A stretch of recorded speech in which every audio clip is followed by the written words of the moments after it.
Bienvenue dans la suite de la série de podcasts Les pros savent dédiée à la gestion du temps. Dans les 5 épisodes de cette série produite par la Massif, vous allez découvrir des clés concrètes et actionnables pour reprendre le contrôle de votre temps et jongler entre vos différentes casquettes d'entrepreneur sans vous épuiser. Je suis Claire Vitou, coach en organisation et en structuration pour les entrepreneurs. Ma mission, vous donner les meilleurs conseils pour créer plus de temps dans vos journées et vous permettre d'avancer efficacement vers vos objectifs de développement. Dans ce 5e et dernier épisode de cette série de podcasts, je vous donne des clés pratiques pour éviter de vous laisser piéger par les distractions. Avez-vous remarqué à quel point nous vivons et travaillons dans des environnements où on se fait très régulièrement interrompre dans nos tâches? L'appel d'un client, un email qui arrive dans notre boîte de réception, une notification sur votre téléphone, un employé qui a besoin de vous. Vous n'avez plus des journées de travail complètes et efficaces, mais seulement une poignée de minutes de disponibles avant de vous faire interrompre ou de vous laisser distraire. Le problème, c'est qu'à chaque fois que vous êtes interrompu dans ce que vous faites, vous perdez énormément de temps. Gloria Mark, chercheuse à l'université d'Irvine, a été dans les premières à explorer cette problématique dans les années 2000. Depuis, de nombreuses études scientifiques ont suivi et toutes s'accordent sur un point. Il faut entre 15 et 30 minutes pour se remettre d'une interruption et retrouver son efficacité. Les interruptions sont donc un fléau pour votre productivité. À chaque fois que vous jetez un œil à votre boîte email, que vous répondez au téléphone, que vous recevez un message ou que vous allez sur un réseau social, vous perdez du temps. Imaginons que vous soyez avocate et que vous travaillez sur un dossier de litige. C'est votre tâche initiale, ce qui vous occupe à l'instant T. Vous recevez une notification et vous attrapez votre téléphone pour regarder. C'est un email de promotion que vous venez de recevoir. Maintenant que votre téléphone est dans votre main et votre boîte email ouverte, vous en profitez pour lire un message que vous avez reçu.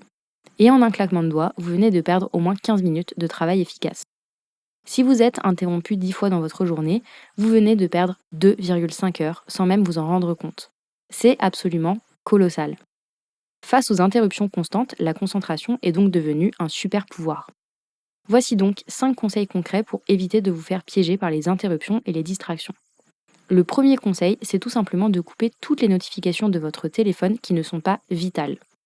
Les notifications, emails, messages, réseaux sociaux, etc. sont parmi les sources d'interruption les plus courantes. Commencez par désactiver toutes les notifications de vos applications.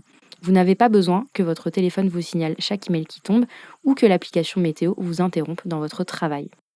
Si vous réduisez de moitié les notifications que vous recevez sur votre téléphone, vous allez déjà gagner en concentration et en efficacité. Et vous ferez un immense cadeau à votre cerveau déjà sursollicité. Mon deuxième conseil, c'est d'activer le mode ne pas déranger de votre téléphone lorsque vous avez besoin d'avancer sur une tâche qui demande toute votre concentration. Comme dans l'exemple de l'avocate que je vous ai donné. Objectif, éviter les interruptions externes et vous mettre dans votre bulle pour être efficace. Vous vous dites peut-être que c'est impossible et que vous devez absolument répondre lorsqu'on vous appelle. À moins que votre métier ne consiste à gérer des urgences et à sauver des vies, vos clients et vos partenaires peuvent généralement attendre 1 heure ou 2 avant d'avoir un retour de votre part. Mon troisième conseil, c'est justement de poser des règles de communication claires avec vos clients et partenaires. Dans l'immense majorité des métiers, un retour sous 24 ou 48 heures est largement envisageable. Si vous expliquez dès le démarrage de votre collaboration que c'est votre manière de travailler, c'est ensuite plus facile de ménager des plages de travail sans interruption et sans frustration ou malentendu côté client. N'hésitez donc pas à communiquer directement avec eux pour leur indiquer le niveau de réactivité qu'ils peuvent attendre de vous. Il s'agit simplement de poser le cadre dans lequel vos échanges auront lieu. Vous pouvez même leur indiquer les plages sur lesquelles vous répondez au téléphone pour créer dans votre agenda des plages de concentration. Par exemple, vous pouvez décider que le lundi, le mercredi et le vendredi matin, vous n'êtes pas disponible pour répondre au téléphone ou faire des réunions. Soyez simplement transparent avec vos clients sur vos disponibilités. Vous l'avez compris, ne confondez pas disponibilité et professionnalisme. Vous n'avez pas besoin d'être disponible 24 heures sur 24 et 7 jours sur 7 pour être un bon professionnel. Mon quatrième conseil pour éviter de tomber dans le piège des distractions, c'est de travailler dans un environnement adapté. Oubliez le travail dans le canapé ou sur la table de la cuisine si vos enfants jouent à côté ou sont sans cesse en train de vous tirer la manche pour vous solliciter. Si vous le pouvez, préférez un espace qui sera réservé au travail et dans lequel vous ne serez pas interrompu. Si vous avez besoin de vous concentrer mais que vous n'avez pas de bureau chez vous ou à l'extérieur, vous pouvez choisir par exemple d'aller dans une bibliothèque. Ce sont des lieux qui proposent généralement des espaces d'études où la concentration est de mise. Vous serez ainsi plus efficace. Mon cinquième et dernier conseil vise les distractions internes. Les distractions internes concernent les interruptions qui ne sont pas liées à votre environnement. Par exemple, lorsque vous allez vérifier votre boîte email pour la 30e fois de la journée ou que votre pensée est interrompue par une idée ou une tâche qui vous revient tout d'un coup, il s'agit d'une distraction interne. Les distractions internes sont les plus difficiles à éviter, car elles reposent en grande partie sur des réflexes inconscients, comme celui de déverrouiller son téléphone en plein milieu d'une tâche. La seule solution est de muscler entre guillemets votre capacité à vous concentrer. Pour cela, je vous conseille de tester la méthode Pomodoro. La méthode Pomodoro est une technique de productivité qui vise à améliorer la concentration. Le mode d'emploi de la méthode est simple. Vous commencez par définir une tâche précise sur laquelle vous souhaitez avancer. Vous lancez ensuite un minuteur de 25 minutes.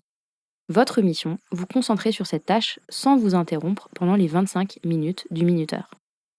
Au bout de 25 minutes, vous prenez une pause de 5 minutes. Lorsque vous avez fait 4 sessions de 25 minutes, vous pouvez prendre une pause plus longue de 15 à 30 minutes si vous le souhaitez. L'objectif de la méthode Pomodoro est de vous permettre d'alterner de courtes phases de concentration intense et des temps de décompression et de pause réguliers. Ces pauses permettent à votre cerveau de se reposer et d'éviter la fatigue cognitive. La méthode Pomodoro est simple et c'est sa simplicité de mise en œuvre qui en fait un outil si populaire pour améliorer sa productivité. À travers les 5 épisodes de cette série sur la gestion du temps, je vous ai partagé de nombreux conseils pour mieux gérer vos priorités et retrouver du temps pour ce qui compte vraiment dans le développement de votre activité. En conclusion, je voulais vous rappeler que les meilleurs conseils sont ceux que l'on applique. Quels sont les conseils que je vous ai partagés qui ont particulièrement retenu votre attention? Passez à l'action sur ces points. Il suffit parfois de faire de petits changements dans nos habitudes et notre organisation pour créer plus de temps, plus de sérénité et plus de résultats.